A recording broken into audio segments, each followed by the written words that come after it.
તાપી જિલ્લાના કુકરમુંડા તાલુકાના હરે કૃષ્ણ કેન્દ્રે ગોરાસા ખાતે રામનવમી મહોત્સવનું ભવ્ય આયોજન કરવામાં આવ્યું. આ કાર્યક્રમમાં અલગ અલગ વિસ્તારોમાંથી જેમ કે વડોદરા, ગોધરા, તલોદા, સેલંબા, નવાપુર, અકલકુવા જેવા વિસ્તારોમાંથી અનેકો શ્રદ્ધાળુઓ ઉપસ્થિત રહ્યા. કાર્યક્રમના મુખ્ય વક્તા તરીકે વડોદરા ઇસ્કોનથી શ્રીમાન વિજયકૃષ્ણ પ્રભુજી પણ ઉપસ્થિત રહ્યા.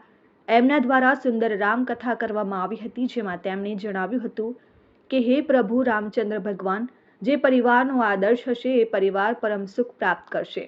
આખા ગામમાં હરિનામ સંકીર્તન કરવામાં આવ્યું. ત્યાર પછી 56 ભોગ ભગવાનને અર્પણ કરીને એકત્રિત સૌ શ્રદ્ધાળુઓ માટે ભોજન પ્રસાદની વ્યવસ્થા કરવામાં આવી, જેમાં લગભગ 2000થી વધુ શ્રદ્ધાળુઓએ લાભ લીધો હતો.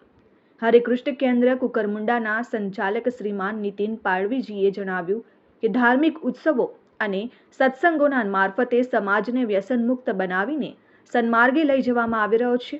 અનેકો યુવાનો ભક્તિ માર્ગે જોડાઈને પોતાનું તેમજ બીજા અનેકો પરિવારોનું કલ્યાણ કરી રહ્યા છે. છેલ્લે નીતિનભાઈ પાડવીએ સમાજ પાસે એક અપેક્ષા રાખી હતી કે હું ધર્મના માધ્યમથી સમાજનો સર્વાંગી વિકાસ થાય એ માટે પ્રયત્ન કરી રહ્યો છું. જો સમાજ સાથે આવી સાથ સહકાર આપે તો એક ખૂબ જ સુંદર સમાજનું નિર્માણ થઈ શકે છે.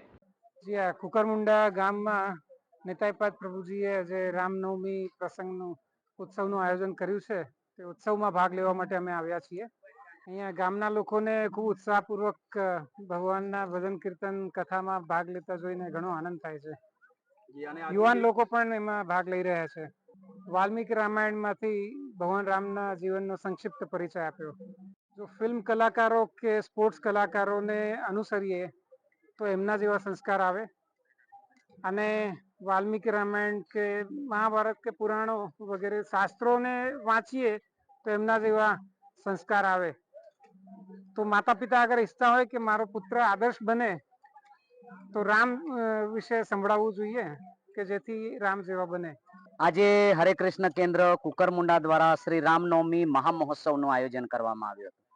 તો રામનવમી મહામહોત્સવના અનુસંધાને અમે સમાજને એ શીખવાડવા માંગીએ છીએ કઈ રીતે પ્રભુ રામચંદ્ર એ ફક્ત ભારત દેશના નહીં, સંપૂર્ણ વિશ્વના રાજા છે, સંપૂર્ણ વિશ્વના ભગવાન છે.